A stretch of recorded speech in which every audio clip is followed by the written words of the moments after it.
Textify is officially on Spotify. Links in the description.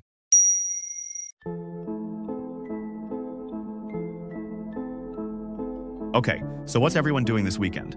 Because I refuse to spend another Saturday watching Marlon pretend he's going to fix his car. Excuse me, I have been fixing it. I fixed the door handle last month. The door handle that still doesn't open from the outside? It opens fine if you know the trick. The trick being that you climb through the window like a raccoon. Exactly.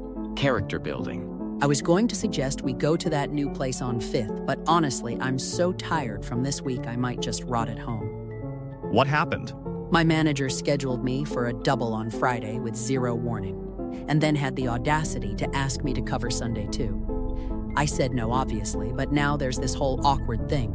I hate him for you. Truly. He sounds like the kind of guy who microwaves fish in the break room. He absolutely does that. I've smelled it. Also, speaking of suffering, the internet in this building cut out for 2 hours last night. I had to read a physical piece of mail like a Victorian orphan. Devastating. How did you survive? By using the next best form of entertainment. I now have a very thorough understanding of my electricity bill. Okay, kind of random, but I'm on the bus home on the overpass near the interstate, and there's a huge crowd gathered on the shoulder below. Traffic accident, probably. People always rubberneck on that stretch. Yeah, that overpass is a nightmare on weekends. Maybe, but it doesn't really look like rubbernecking. A few of them are on the ground. On the ground like sitting, or on the ground like hurt? Like they fell, or collapsed. One of them is definitely shaking. Could be heat exhaustion. It's been gross out today. I guess. Still looks off to me. Did you see any ambulances? Not yet. That's kind of what's weird, actually. That many people down and no emergency response showing up. Right so. I went looking for local news about that stretch of highway. Couldn't find anything about an accident. But I did find this buried in the health section. Oh great, another COVID cousin. They really just keep making new ones, don't they? The article is like 4 sentences long. Doesn't seem serious. The New York thing is probably nothing. You both need to turn on the news right this second. Like any channel. All of them are running the same thing. What am I looking at? Just turn it on. I'm seeing it. Is this about the New York thing from yesterday? Yeah, and it is not a nothing story anymore. All right, I found the stream. Who is this anchor? Mr. Judas. He's been on every 20 minutes with updates. He looks genuinely shaken. Anchors don't usually look like that. He just said the infection spread from a single borough to 4 and 5 days. That progression is not how COVID works. Not any version of it. That's exactly what I'm saying. Even Delta wasn't moving like that. Hold on, I'm pulling something up. The fastest variant on record had a symptomatic onset window of roughly 2 to 4 days after exposure. Mr. Judas just said people are presenting within hours. So it's not COVID, it's something else. Something a lot worse. I need you to look at the field data I just pushed to the secure partition. The deployment metrics for pathogenia are no longer matching the controlled trial results. Define not matching. The mutation rate in the active population is accelerating beyond anything we modeled. Something in the formula changed after mass deployment. I don't know if it was the environmental interaction or a synthesis error in the final batch, but the compound is not behaving as designed. How confident are you in that assessment? Completely. Then say nothing. Not to your team, not to the oversight board, not to anyone outside this channel. Jones people are presenting with symptoms that were not in our trial data. I understand that. Preserve every original document, every raw trial file, every synthesis log. Lock it behind your personal credentials and do not share access. And then what? And then wait for my instructions. The program can still be contained. We aren't past the point of control yet. Okay, so my neighbor across the hall, Mrs. Calloway, she's been filming from her window since this morning. She just sent me this. Pat, where was this filmed? 2 blocks from here. She said he'd been out there for about 10 minutes before he went down. Is he drunk? Watch the way his legs go. That's not drunk. No, that's not drunk. The way his body locks before he drops. Mr. Judas described it in clip 2. He used the word seizing. Stacy, that can't be what we're looking at. That would mean it's already here. I know. Mrs. Calloway said she hasn't seen anyone come to check on him. He's still on the ground. Good afternoon, all. For those of you joining us for the first time, I am Mr. Judas, and I will be delivering continuous updates as this situation develops. What began 5 days ago as an isolated respiratory complaint in Lower Manhattan has since expanded in ways that our health correspondents describe as, and I am quoting directly without modern precedent, we are now releasing Clip 1 in full for public broadcast. 5 days ago, a viral outbreak had happened in the city of New York that has continually started to spread quickly through the streets. 5 days ago, a cluster of individuals in the Bronx presented with what emergency responders initially logged as a severe respiratory infection consistent with known COVID-19 variants. That classification was incorrect. We are now moving to Clip 2. At first, it appeared to be another strain of the COVID-19 disease and was being treated as such, but quickly it has become apparent that this is not COVID-19. The pathogen spreading through New York City is not COVID-19. It does not share the incubation timeline, the transmission vector, or the clinical presentation of any recorded coronavirus variant. This is a distinct and previously unidentified infectious agent. We are moving now to Clip 3. The infected will become racked with coughs, sweat profusely, and start to get the shivers and chills while forming a temperature that rises upwards of 105 degrees. Infected individuals present first with severe coughing, followed rapidly by profuse sweating, uncontrollable shivers and chills, and fever spikes recorded as high as 106 degrees Fahrenheit. These symptoms appear within hours of exposure, not days. After an hour of contracting this sickness, the infected will immediately convulse into an epileptic seizure before expiring and dying. Within approximately 1 hour of initial symptom onset, patients enter a state of neurological crisis, what medical staff are describing as fatal epileptic seizures. Every recorded case has resulted in death within that 1 hour window, every single one. We will continue broadcasting as further information becomes available. Please remain indoors. I repeat, please remain indoors. More clips to follow shortly. 1 hour. He said 1 hour from first symptoms to dead. That's what he said. That means from the moment you catch it, you have less than 60 minutes. Which means quarantine is functionally impossible. By the time you know someone is sick, they've already had an hour of contact with other people. New York is already gone. The math doesn't leave any other conclusion. Don't say that. Marlon, I'm not trying to scare you. I'm telling you what the numbers mean. She's right. 1 hour is nothing. You could ride a subway car with someone and not even know they're gonna eat you. I'm sending you a classified lab report through the secure partition now. Read it before you respond to anything else. Reading. The mutation introduced a prion-like agent into the compound. It is binding to neural tissue and triggering a cascading breakdown of motor and autonomic function. That is the mechanism behind the seizures. Jones, I have to be explicit here. Pathogenia is the origin of this outbreak. There is no other explanation that fits the mutation pathway. This did not come from the enemy. This came from us. Delete the lab report from every shared server. Your partition, the backup archive, the oversight mirror, all of it. Then await my further orders. We are now prepared to release Clip 5. I want to warn viewers that the following footage is extremely disturbing. It was captured by a security camera inside a hospital corridor in Brooklyn approximately 18 hours ago. What you are about to see has been verified by 3 independent medical sources. 1 hour after that, however, the infected will start to move again, but there will be no registered pulse or other form of life, and the infected will instantly become extremely aggressive and attack any nearby non-infected in an attempt to pass on the disease. To add to this information, hospitals across the country are being shut down to avoid further infections. We are working to confirm additional reports from other facilities that are becoming hotspots for the virus spreading. All citizens are advised to remain in your homes and to not leave under any circumstances at all. National Guard forces are currently deployed, and all local law enforcement are tasked with taking down any aggressive infected they come across. Please stay indoors. Do not approach anyone displaying symptoms. Do not approach anyone who appears to be deceased. What am I looking at? I'm watching it right now. I have to be seeing this wrong. Tell me I'm seeing this wrong. You're not. It got up. It was dead and it got up. And look at how it got up. That is not a sick person.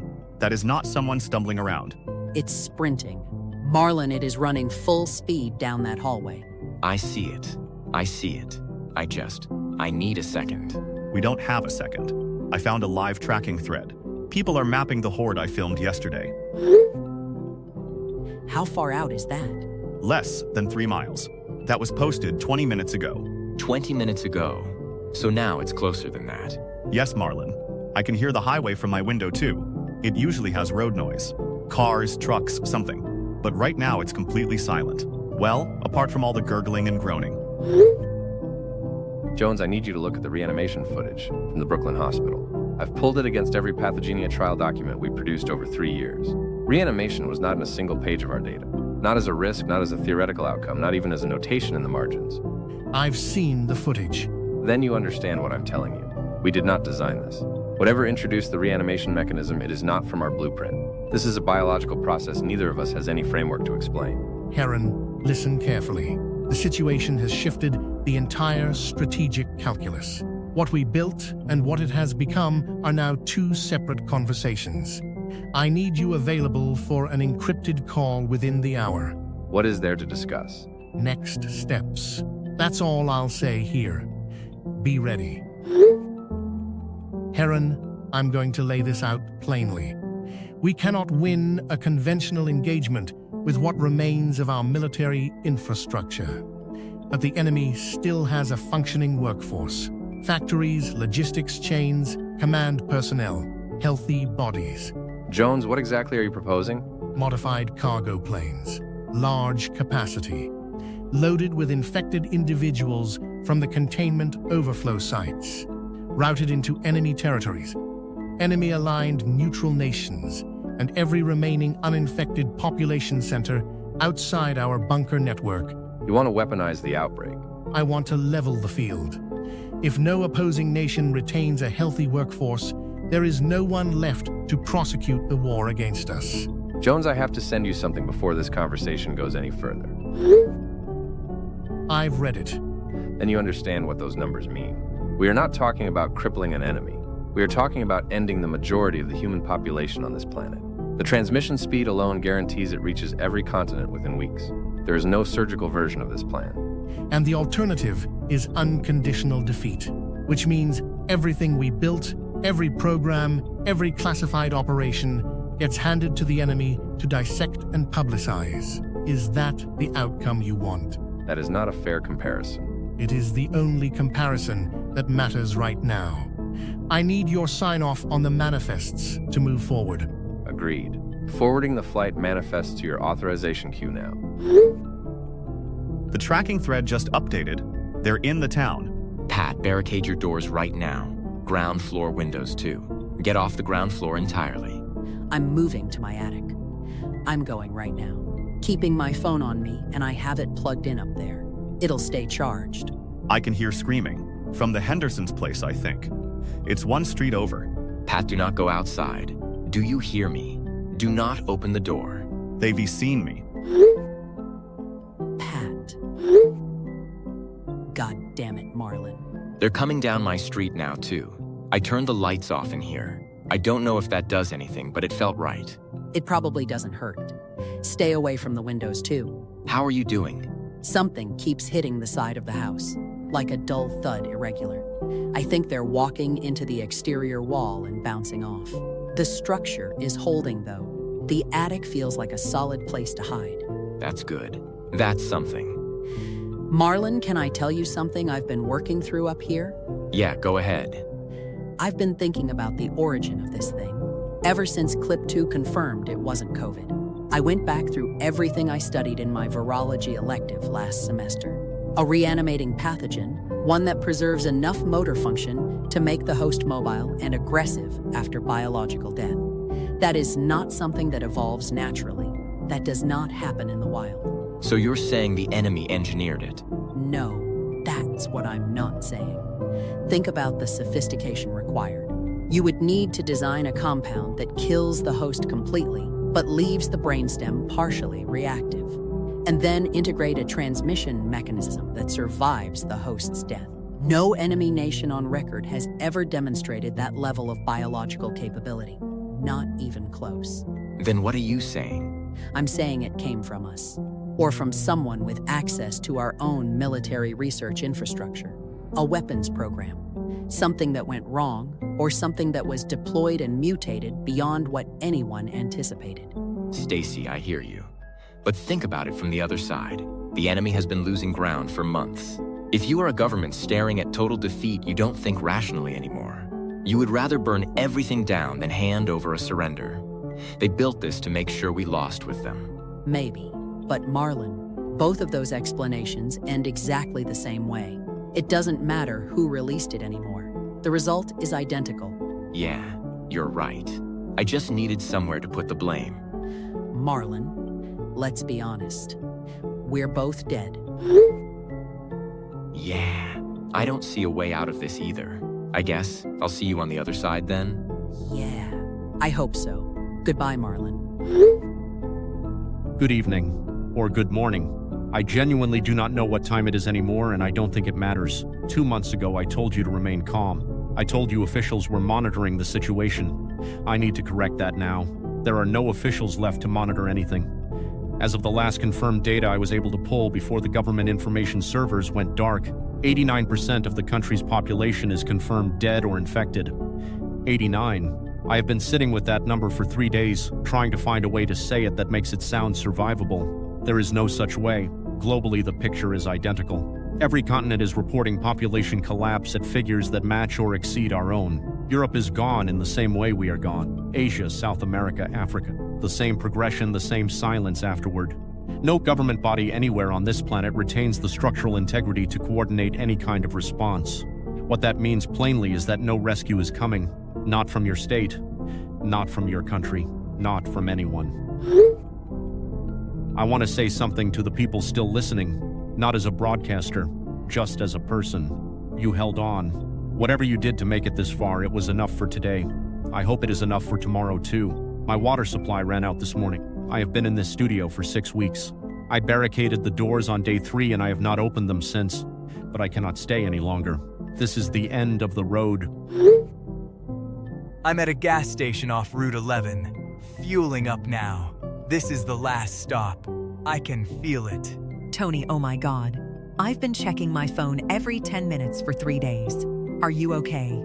Tired. Really tired. But the truck is running fine and I've got enough fuel to make it. How long until you get here? A few hours if the roads stay clear. I've been cutting around the bad stretches, but this last part looks open. The base is crowded. More people came in last week from the southern routes. But it's holding. It's really holding, Tony. I saved you a cot. I've been keeping your spot since I got here. You saved me a cot. And I've a meal set aside too. It's not much, but it's warm. I made sure of it. What are we going to do when this is over? When it finally settles and there's a world again? We're going to sleep for about a week straight. And then we're going to find somewhere quiet. With a yard. And we're going to sit outside and not move for a very long time. A yard. I like that. We can grow something in it. We'll grow everything. Just get here. Please just get here. I'm coming. Almost there. Keep the light on for me.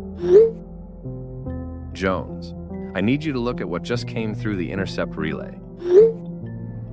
When did this come through? 14 minutes ago.